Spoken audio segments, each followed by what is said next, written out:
Okay, so I get people asking me all the time, where did you learn to tattoo? What got you into tattooing? How did you become a tattoo artist?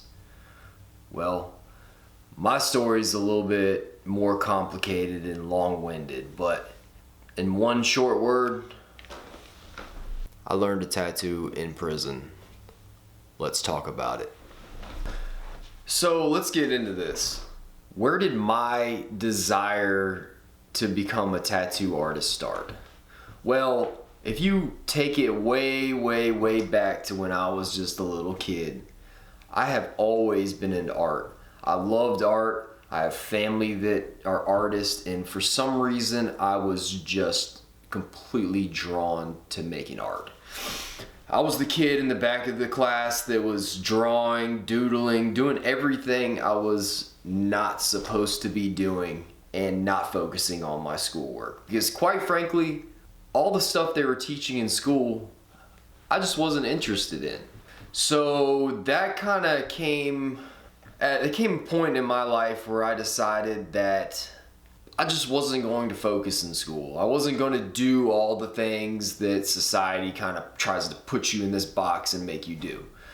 So, being that I really loved art, I never really saw it as something that I could make a career out of. I was told by all the older people that, have you ever heard of a starving artist? Artists don't make any money. You can't support yourself like that. Why don't you try getting a real job? Why don't you study and become a doctor or a lawyer or a school teacher or whatever it is? And I remember when I was a kid thinking about what it would be like if I worked for 10, 12 years to become a doctor and then be stuck in a hospital all day doing something that I just don't want to do. So I was kind of disillusioned to the whole let's go to school, let's go to college, and let's go get a job that I hate. So long story short, I fell out of the way to success that society kind of put on me. And I decided that what I was going to do, I guess, I don't know if it was a conscious decision or not, but I kind of gave up. And I started running the streets, started getting involved with the wrong crowd. I was still into art, but I needed to make money to support myself. So I got into fooling with drugs, selling drugs, just being around the drug people, I guess. And this lifestyle eventually ended me up in prison. I was 21 years old. I went out one night and did something really stupid and ended up getting 10 years in prison. I served from 21 to 31 years old incarcerated. When I was incarcerated, I had a lot of free time. I had more free time than anybody would ever have on the street. It was almost like all my distractions were taken away, and I decided to start drawing again, and that's kind of where this journey began. So yeah, as a fundamental of tattooing, drawing is the most important. I think it's the thing that separates tattooers from tattoo artists. When you become a tattoo artist, the art translates into your tattoos. You have a basis, you have a foundation to build upon. Without drawing, I don't believe that anybody's ever going to be a really good tattoo artist. So really unintentionally, it was kind of my escape. I was locked up back there, man, and I was depressed. Just imagine this. Picture this in your mind. You're 21 years old and the judge tells you you're not coming home till you're 31. Me now, being my age, I'm 31, still young, but as a 21-year-old, 31 is eternities away. It's an old person almost. And the feeling of being completely overwhelmed, being completely devastated by this chain of events that it was all the charges and everything that I did, it was on me. But at the end of the day, when you have that much time to do, it can be very, very hard to keep a positive attitude. So I think to curb that a little bit, I got back into drawing. And that was the only time when I would get in the zone that I would forget my circumstances. And I think almost like an addict picks up drugs, I picked up the pencil because that was my escape. However, my escape was a positive one, and it led to some very good things in my life and probably saved my life, not completely in the literal sense of saved my life. Let's continue on with this how I got into tattooing part. So if you are in prison and you can draw, the first thing people are gonna ask you is, hey man, do you do tattoos? It was a little bit intimidating for me to be like, yeah. So I said, nah, I'm not really, I don't really know how. I've probably done a couple little small tattoos on people before, but nothing serious. And you're dealing with, you're in prison. If you mess up, you could potentially be playing with your life. So it kind of all began, I would draw portraits for people, and I would send, draw portraits of people's family members, and I'd get paid for it. And it started giving me a sense of pride. You know, I'm a reject. I was on drugs. I had no self-esteem. And this thing, the art, it gave me something to feel proud of. And that was the first time I can remember in my life that I was proud of something that I was doing. And of course, along with running that life, you disconnect from your family, and the art is what brought me back with my family. And I think actually gave my family pride that I was their son, or I was their cousin, or I was their brother, or whatever. I would send drawings home, and at first, everybody in your family, oh yeah, that's great. But I remember I did a portrait of Prince, which was one of my mom's favorite musicians, and she loved it. And I got a couple letters from her friends just encouraging me. So I really buckled down. It made me feel good. And then when I was actually drawing, it relieved a lot of stress. I had a goal and I was accomplishing things. So anyway, I'm talking every day. Hey, I'll let you tattoo me. I'll pay you. I'll get you the machines and everything like that. So eventually I caved in and said, yeah, let's give this a try. The first couple tattoos were not the greatest, and I realized pretty quick that I needed somebody to show me what to do, especially how to make one of these homemade prison tattoo machines. I needed someone to tell me how to fix everything. Back in prison, you have to make the needles, you have to make the ink, you have to learn how to make a stencil out of paper and put it on with deodorant. There's a whole science to this thing. And I kind of knew what I was doing, but I saw some tattoos of people that were in prison and I was just blown away. How did you do this? How did you do it with minimal equipment? It just didn't make sense to me.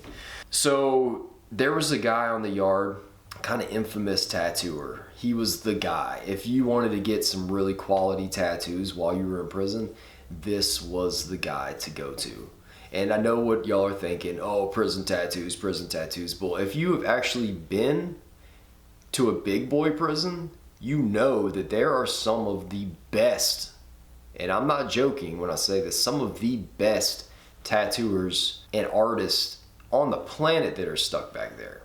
So anyway, it was almost like going to get a tattoo apprenticeship on the street. I approached this guy. He's kind of an intimidating dude, but I approached him. I was like, hey brother, I've seen some of your work, man, and I would love for you to take a look at some of my drawings. I brought him out, and let's just say he wasn't that impressed. I mean, this dude was the man in my eyes back then.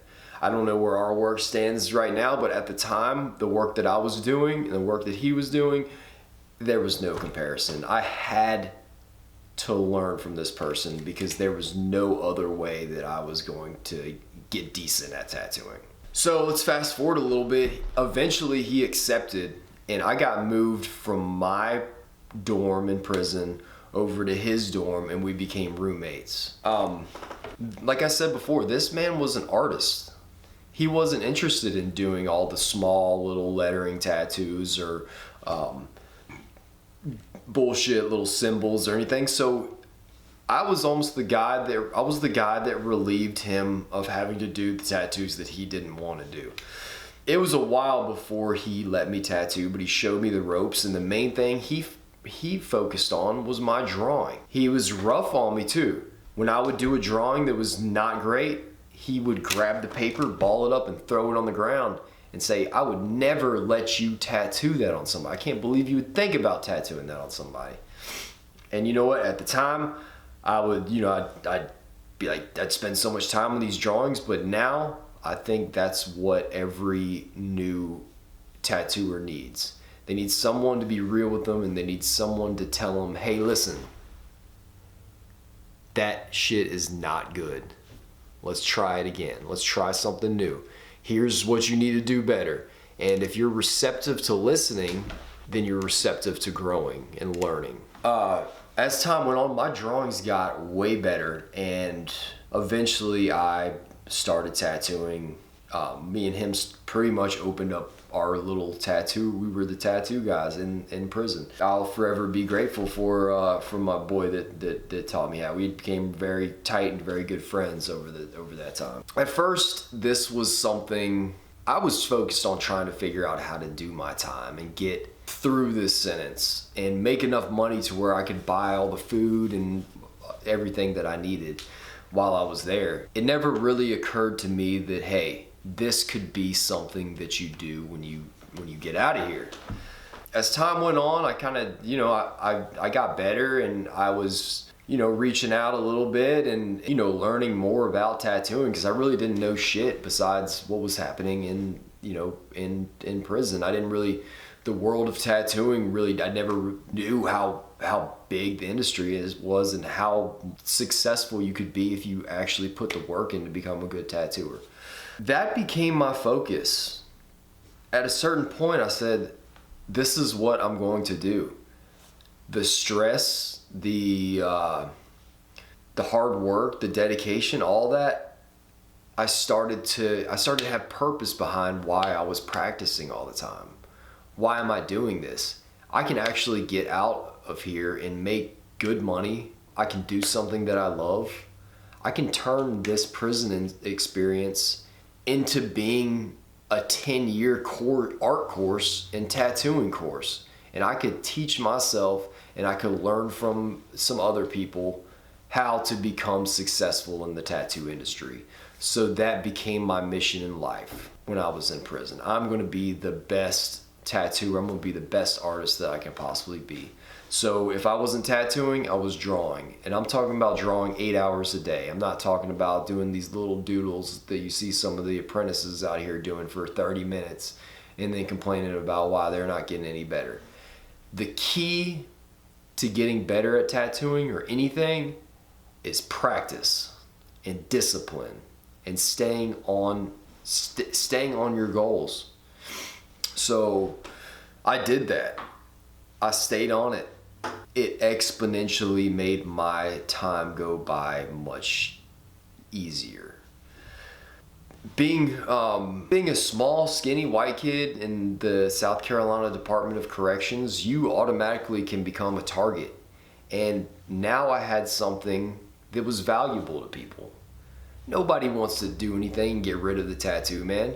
If you're doing good tattoos, everybody wants to keep you around. So I had people looking out. I had started to develop a sense of pride about myself. I started taking care of myself better. I started walking with confidence, knowing that, hey, I'm doing something and I have something to offer the world.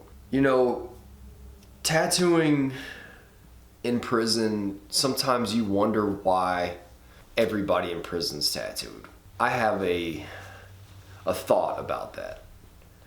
When you go into prison, everything that you have, all your individuality is stripped away from you. Everybody's wearing the same clothes. Everybody's got the same haircut. You've got no way to express yourself. So for me, I do believe that the tattoos adorning your body was one of the ways that you can express yourself in prison. So I think that is why a lot of people in prison get tattooed. Let's fast forward a little bit. I'm gonna keep this video kind of compressed, but I want to expand on it. Y'all tell me what you think, and let me know some questions about it, and I will make some videos in the future. But I want this just to be a brief overview of everything. So as time was going on, I had ways to reach out to people in shops and tattoo shops on the street. And when I was about 2 years away from getting out, I started going on Instagram, and I was posting pictures of my tattoos and of my drawings in a very professional looking way, not showing that I was in prison. I got a good following on Instagram, and I got in communication with some of the best shops in town, and I pretty much applied over the phone to start working at some of these shops. And a lot of times I had a lot of anxiety, like, how am I going to be able to get a job when I come home? Is someone going to take me seriously as being a tattoo artist that learned to tattoo in prison? So I had 3 shops. It was the 3 best shops in town, and all 3 of them said that they would love to have me. So right before I got out, I hadn't told the people that I was in prison yet, the shop owners. So 2 weeks before I came out, I contacted all of them. I said, hey, I just want to be real with you and tell you that, hey, I'm locked up. Every single one of them laughed and said, there's no way, nobody's doing tattoos like that in prison. And I took selfies of myself, like, next to the prison toilet. I didn't know how to expect. I was scared that I was going to get ratted out, but I felt like I needed to be real. You can't just come out of prison and then people not know. You got to be transparent, especially something that I've learned in life and from my prison experience is just be real. And if people have a problem with it, that's their problem, but you have to keep your word, and you have to be honest. I was blown away. They said, I don't have a problem with it as long as you're not in prison for some weird stuff. I came home. My best friend was in town to see me come home. This is 10 years. I've been locked up for 10 years. I'm overwhelmed by the world. All I've seen is prison from my entire 20s, from 21 to 31. I'm gone. Coming out, you're anxious, you're shell-shocked, but I knew I'm not going to isolate, and I'm going to make these dreams come true. So my cousin drove me up to one tattoo shop, didn't really like the vibe, brought me into another tattoo shop. I was like, this could work. Brought me to the 3rd tattoo shop. Right when I walked in, I knew that it was the place. After meeting with the owner, I got offered a job. Next thing you know, I am a licensed professional tattooer within days of getting out of prison. That was 3 years ago. 2/2/22, that was my release date. And since then, I've kept the same dedication. I've kept working, kept practicing drawing. I keep trying to get better at tattooing every day. I surround myself with people that I want to be like. I work, and I have a drive behind me that a lot of people don't have. I've been to hell. I've had nothing. I've been stuck in prison. I grew up in prison. So I know what I have to lose, and I'm grateful every day for having tattooing and having art. This is the thing that saved my life, and I am eternally grateful for it. In just 3 years, I've have my own business. I have worked with big clothing companies with some of my art. I got married. I have a son. I bought a house. I bought a truck. And I'm not saying all this to brag. I hope that I can reach the person that's kind of struggling right now, trying to figure out what they're doing, or if they're passionate. It doesn't have to be tattooing, but if they're passionate about something and they feel like they're stuck in life, the thing you have to do is figure out what you're going to do, what you're passionate about, what you love. Put your all into it. Don't fake around. There's plenty of people doing mediocre things. Try to become the best. Surround yourself with the best. Put yourself in uncomfortable situations, and I believe you will thrive. Okay, guys, that's my basic how I got started tattooing in prison story. Like I said before, I'm gonna do a lot more of this, and I'd love it if you left a comment in the bottom here and ask questions, whatever. I have a whole lot of stories I want to share, but I would love to share some things that y'all want to hear, because I know I have an interesting story. I know it's different from a lot of stories that you've heard about how people get into tattooing. I want to share this, and it's something that's been on my heart for a long time, but I wanted to give it a few years to really prove I am about what I'm saying I'm about, and I'm going to do the right thing when I come home. So consider subscribing to my channel. There's going to be a lot of cool content. Thank you very much, and I will catch you when I see you.